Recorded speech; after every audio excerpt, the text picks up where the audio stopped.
Demonstrators march on Saturday to protest the death of George Floyd near the White House. M. Scott Mahaskey, Politico. Wide-scale protests that have exposed deep racial tensions across the nation in the last 2 weeks are reshaping the contours of Joe Biden's search for a vice presidential pick, sharpening the focus on an African-American woman as his running mate and elevating the prospects of several candidates once viewed as longshots.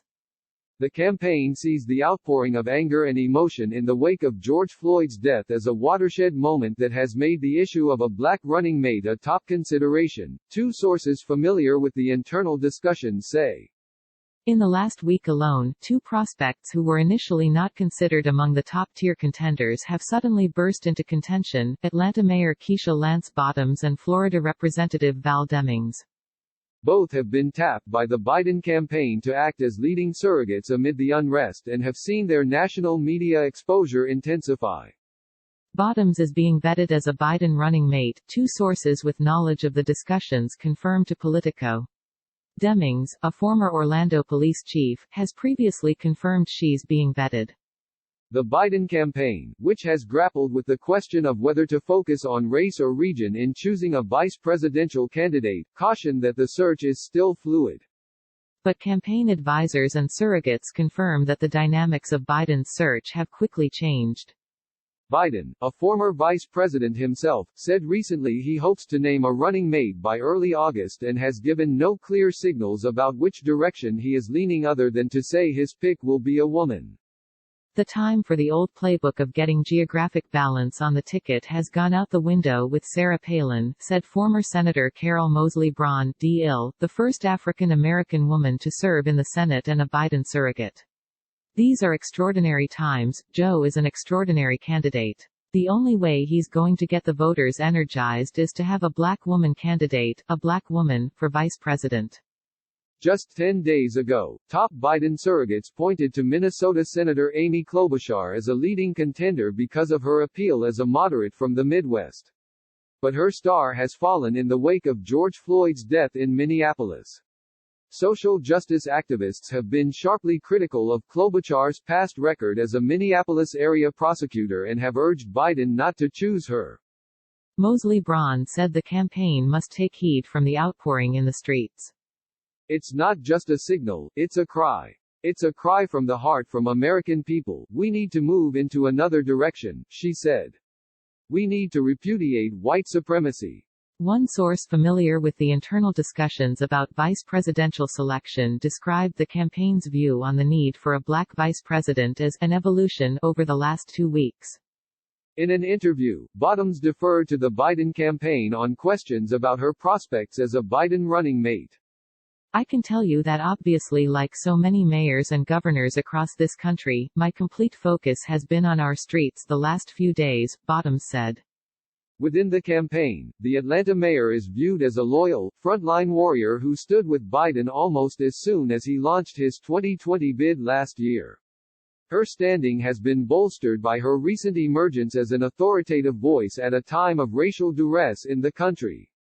Bottoms began seeing a rise in TV bookings in the peak COVID era, when she spoke frequently of how the virus was disproportionately affecting African Americans.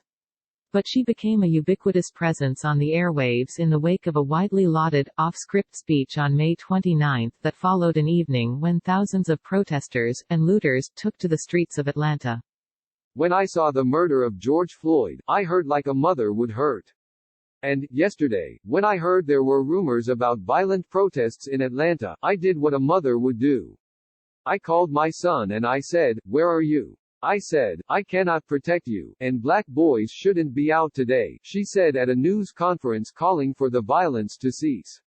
So you aren't going to out-concern me and out-care about where we are in America. I wear this each and every day. And I pray over our children each and every day. Bottoms castigated wrongdoers, telling them they disgraced Martin Luther King's legacy of enacting change through peaceful protest. What I see happening on the streets of Atlanta is not Atlanta. This is not a protest. This is not in the spirit of Martin Luther King Jr. This is chaos, she said. A protest has purpose. When Dr. King was assassinated, we didn't do this to our city. So if you love this city that has a legacy of black mayors and black police chiefs, if you care about this city, then go home. The first big city mayor to endorse Biden, Bottoms has served as a campaign trail surrogate for well over a year, defending him on national TV through various verbal gaffes and campaign flubs, even after Biden clashed with Kamala Harris on the presidential primary debate stage, when the California senator excoriated his record on race. Harris, who has run statewide twice before, is also being considered as a possible running mate and had been viewed as an early favorite candidate. But while Harris sat on the sidelines for a time after she exited the 2020 field, Bottoms volunteered for Biden in Iowa. On caucus night, the former judge and Atlanta City Council member even stepped up to give an impromptu speech about Biden's candidacy when the precinct captain didn't show. Throughout the campaign, Bottoms traveled extensively through the South on Biden's behalf, joining him for events in Tennessee, South Carolina and Texas, among other places. When Biden's candidacy appeared on life support following routes in Iowa and New Hampshire, Bottoms went on national TV to remind audiences, the South has something to say, because the South Carolina primary had not yet taken place. She was with Joe Biden before it became cool to be with Joe Biden, said Theron Johnson, a longtime political senior advisor to Bottoms. She was with Joe Biden when it was unpopular.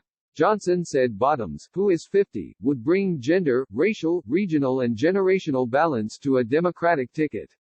That is someone that to me, has the stamina and has the vigor and the discipline that it takes to take on the national scene if she's chosen.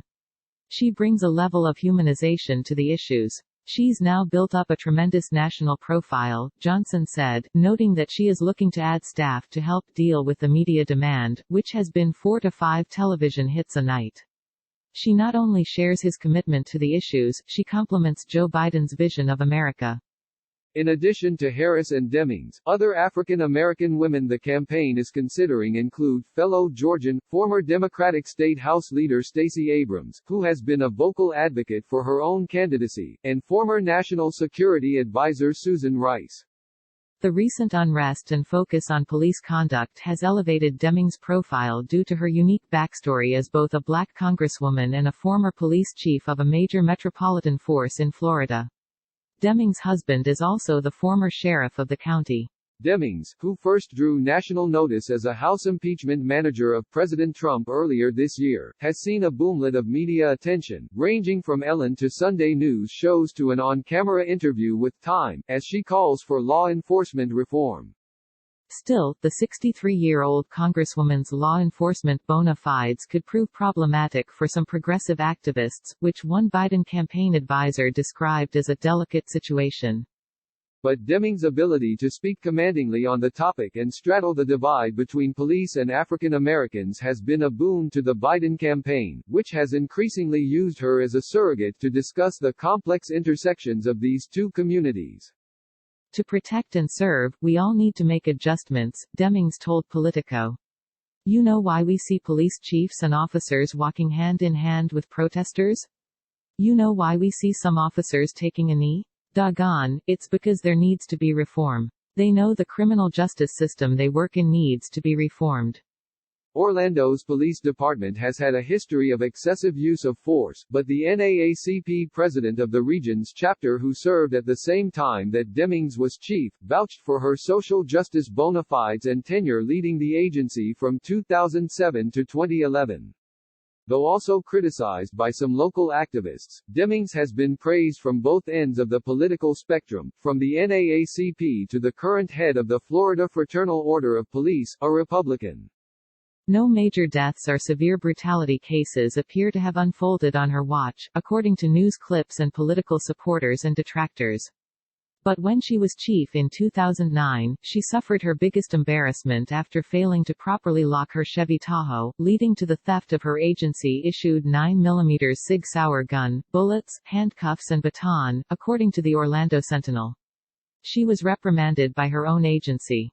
Whomever the campaign selects as Biden's running mate, the decision must take into account the historical nature of recent events, said Florida State Representative Chevron Jones, an African-American Democrat who hosted a virtual campaign event with Biden last month.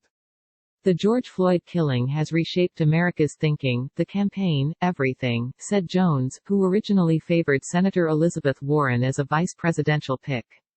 He now backs Demings for Biden's running mate, saying she gives Biden the best chance to carry Florida, the biggest swing state in the nation and the home state she shares with Trump. This reshaped my thinking, too, as a reminder that there is a lack of regard for black lives in this country, and so there's heightened awareness for that regard to have a black woman on his ticket, Jones said.